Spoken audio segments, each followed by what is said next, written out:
नमस्कार, एनडीटीवी की इस विशेष प्रस्तुति में आपका स्वागत है। रूस और यूक्रेन के बीच में जो युद्ध हुआ है उसमें भारत की भूमिका वही रही है जो हमेशा से रही है, गुटनिरपेक्षता, यानी कि नॉन अलाइनमेंट। लेकिन यह बात ना रूस को पसंद आ रही है ना यूनाइटेड स्टेट्स को, और दोनों ने वक्त वक्त पर यानी कि समय समय पर भारत को इस बात का एहसास दिलाया है कि एक पक्ष लो, यह हर समय बीच की राह लेने की जरूरत नहीं है।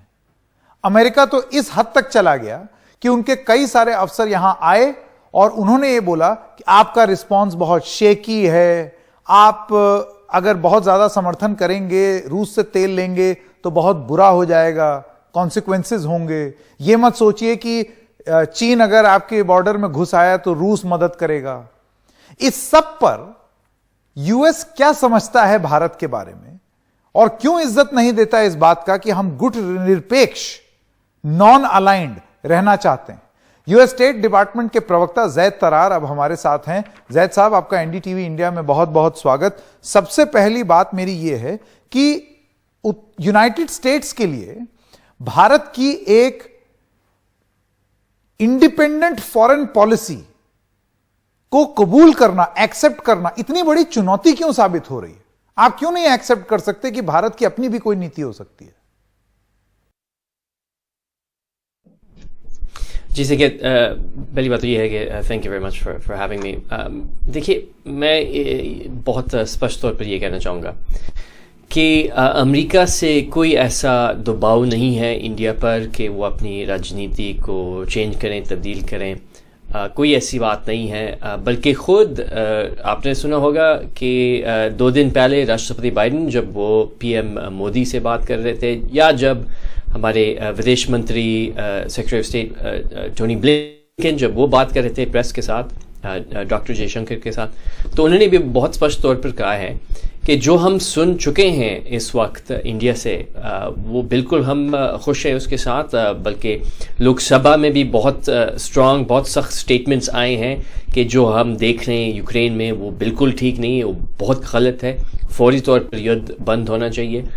तो मेरे नहीं ख्याल की पहली बात तो ये कि हम शिकायत कर सकते हैं कि इंडिया बहुत रूस के साथ है या कोई ऐसी बात है, वो बिल्कुल सच नहीं है। जहाँ तक इंडिया का जो अपनी राजनीति है, विदेश नीति है और उनकी जो पॉलिसीज़ हैं, वो अलग बात है। हम समझते हैं कि हर देश ने ये फैसला लेना है कि वो कहाँ पे खड़े हुए हैं, क्या एग्जैक्टली वो करेंगे, और हर देश का मुख्तलिफ सिचुएशन है। राष्ट्रपति बाइडेन समझते हैं इस बात को, विदेश मंत्री ब्लिंकन भी इस बात को समझते हैं। तभी तो विदेश मंत्री ब्लिंकन ने, जब उन्होंने जयशंकर से बात की है, उन्होंने भी बहुत स्पष्ट तौर पर कहा है कि जो हमारे आर्थिक प्रतिबंध हैं, हमारे जो सैंक्शंस लगे हुए हैं रूस पर, वो एनर्जी पर नहीं है। तो ये भी बहुत मैं अंडरलाइन करना चाहूँगा इस बात को। जैद साहब, एक सवाल मैं आपसे ये पूछना चाहता हूं, आप ये बताएं कि क्या इस तरीके के शब्द कि इंडिया का रिस्पांस शेकी है और इंडिया को देखना पड़ेगा कि वो इतिहास के किस तरफ खड़ा होना चाहिए, और आपके एक अफसर का यहां हिंदुस्तान में आकर के यहीं पर यह कह देना कि ये मत सोचो कि रूस आकर के तुम्हारी चीन के मुकाबले मदद करेगा, आपको लगता है इस किस्म के बयान दिए जाने चाहिए थे? मैं ये कहूँगा, देखिए कि शायद शिकायत हम पर है जो मीडिया से हम राब्ते रखते हैं, कि हमने शायद बहुत स्पष्ट तरीके से नहीं बताया कि हम क्या चाहते हैं। और मेरे ख्याल में ये जो मैसेज है ये कुछ कॉम्प्लेक्स भी है, तो मेरे ख्याल में ये एक मिसअंडरस्टैंडिंग हुई है मीडिया में ख़ास तौर पर। और एग्जैक्टली मैं क्या कहना चाह रहा हूँ यहाँ पे कि असल में शुरू से ही हम एक ही पैगाम, एक ही मैसेज पहुंचा रहे थे पूरी विश्व को, और वो ये था कि हम नहीं समझते कि जो रूस के हाथों से हम देख रहे हैं कि वो ठीक है। हम नहीं समझते कि कोई भी, ख़ास तौर पर डेमोक्रेटिक लोकतांत्रिक देश, इस युद्ध को देखकर ये कह सकते हैं कि हाँ, ये भी हो सकता है 21st सेंचुरी में कि आपने बिला वजह अपने पड़ोसी पर हमला कर दिया। तो हम शुरू से यही कह रहे थे। कभी हमने ये नहीं कहा कि एक हमारे जो सहयोग है या एलाय हैं कि उन्होंने ख़ास ऐसा मैसेज भेजना है जो कि बिल्कुल हमारे साथ जुड़ा हुआ है। कभी हमने ये नहीं कहा, इंडिया को नहीं कहा, बाकी देशों को नहीं कहा। यूरोप के जो देश हैं, आप भी जानते होंगे संकेत कि वो एनर्जी इंपोर्ट्स बेशुमार करते हैं रूस से, उन पर भी हमने कभी शिकायत नहीं किया। लेकिन ये मैं समझ सकता हूँ कि ये जो पैगाम है ये काफ़ी कॉम्प्लेक्स है कि एक तरफ हम कह रहे हैं कि हमने रूस पर सज़ा और आर्थिक प्रतिबंध लगाने हैं, और उसी वक्त हम ये भी कह रहे हैं कि हम अपने सहयोगियों को बाहर नहीं निकालना चाहते या उन पर कोई बोझ नहीं डालना चाहते। तो मैं समझ सकता हूँ कि शायद इस मैसेज में हमने इतने स्पष्ट अल्फाज में नहीं कहा। लेकिन अब मेरे ख्याल में ख़ास तौर पर ये 2+2 के बाद इसमें कोई शक नहीं होना चाहिए कि बिल्कुल हमारी जो दोस्ती है इंडिया के साथ वो बहुत मजबूत है, वो बहुत गहरी है।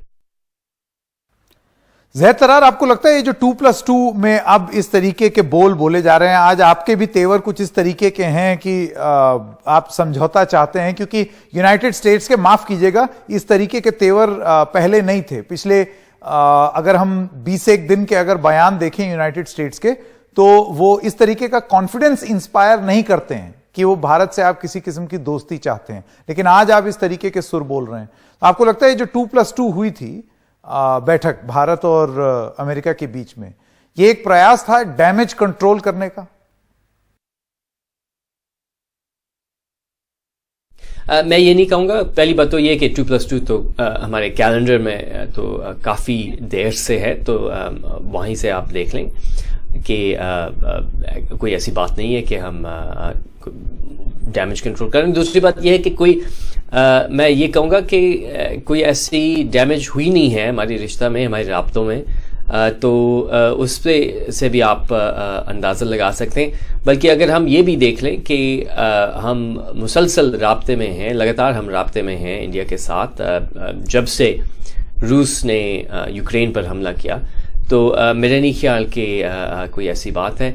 हाँ, ये ज़रूर है कि मेरे ख्याल में अगर किसी भी एक आम इंडियन नागरिक के जहन में ये है कि कोई ऐसा दबाव आ रहा है अमेरिका की तरफ से, शायद ये 2+2 को देखकर ये जो जितने भी शक हैं वो अब गायब हैं, क्योंकि आपको साफ तौर पर नज़र आती है कि अमेरिका और इंडिया के जो रिश्ता है, ताल्लुकात हैं, बहुत मजबूत है।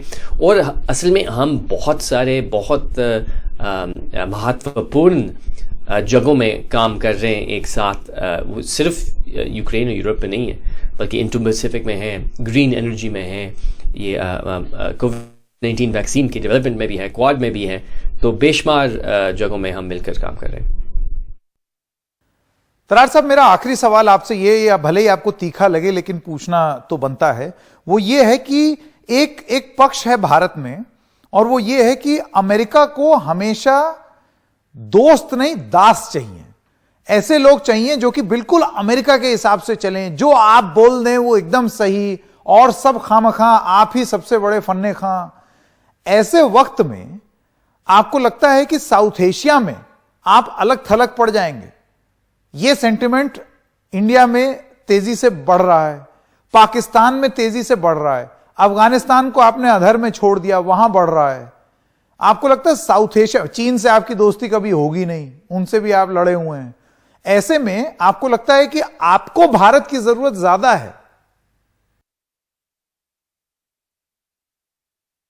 संकेत, first of all thank you very much for that question, क्योंकि आपने आई थिंक बहुत फ्रैंकली ये पूछा, और मैं आपको बहुत फ्रैंकली जवाब दूंगा, बजाय कि मैं आपको टॉकिंग पॉइंट्स दूं। तो मैं आपको दिल वाली बात बताता हूं। देखिए, असल में राष्ट्रपति बाइडेन और बाइडेन एडमिनिस्ट्रेशन का ये सोच है कि इस वक्त 21st सेंचुरी में जहां हम जिसे हम इस वक्त गुजर रहे हैं, हालात ऐसे हैं पूरी विश्व में, पूरी दुनिया में, कि कोई एक देश अकेला अपने जो राजनीति है, अपनी प्रायोरिटीज़ को मुकम्मल तौर पर कंप्लीट नहीं कर सकते, उसको आगे नहीं बढ़ा सकते। कोई भी आप मिसाल ले लें, चाहे वो क्लाइमेट चेंज है, जो कि मेरे ख्याल में सबसे बड़ी इस वक्त ख़तरा है पूरी दुनिया को, ख़ास तौर पर साउथ एशिया में, लेकिन अमेरिका में भी है। क्लाइमेट चेंज में एक अकेला देश कुछ नहीं कर सकता, हमने मिलकर इसको काबू में रखना है। या आप कोविड-19 को ले लें, ये एक बहुत महत्वपूर्ण एग्जाम्पल है कि अगर एक अकेला देश इस महामारी से निपटने की कोशिश में है तो वो नहीं चलेगा, हमने सब मिलकर काम करना है। और जब आप किसी एक देश के साथ या 10 देशों के साथ आप काम कर रहे हैं, तो ये जो बॉस वाली बात है या जो आप नियो इम्पीरियलिज्म के बारे में हम वो भी शब्द इस्तेमाल कर लें, तो ये नहीं चलेगा। आप इम्पीरियलिस्ट पावर बन के किसी देश पर दबाव रख के आप कभी भी आप उनके साथ कोऑपरेशन नहीं कायम कर सकते। बल्कि यही तो हम शिकायत कर रहे हैं इस वक्त चीन पर और रूस पर, कि रूस नया इम्पीरियलिस्ट पावर बनना चाहते हैं, तभी तो उन्होंने यूक्रेन पर हमला किया। वो यूक्रेन को कब्जा करने की कोशिश में है। या चीन जो है वो अपने जो ख़ास तौर पर छोटे देश हैं जो जिन पे इतना ताकत नहीं है, वो अपने कर्ज और अपनी ताकत इस्तेमाल करके इन छोटे देशों को बहुत मुश्किल सिचुएशंस में डाल रहे हैं, हम देख रहे हैं इस वक्त। तो बिल्कुल मैं ये कहूँगा कि देखिए, इस पे अगर आप बहुत ही सिनिकल तौर पर देखिए तो कोई इसका चांस नहीं है कि अगर हमने बहुत दबाव लगाने की कोशिश किया, ख़ास तौर पर इंडिया जैसा देश, वो नहीं चलेगा। ना हम चाहते हैं, ना राष्ट्रपति बाइडेन का ये सोच है।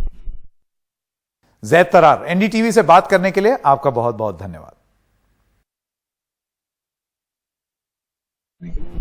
Thank you Zakir.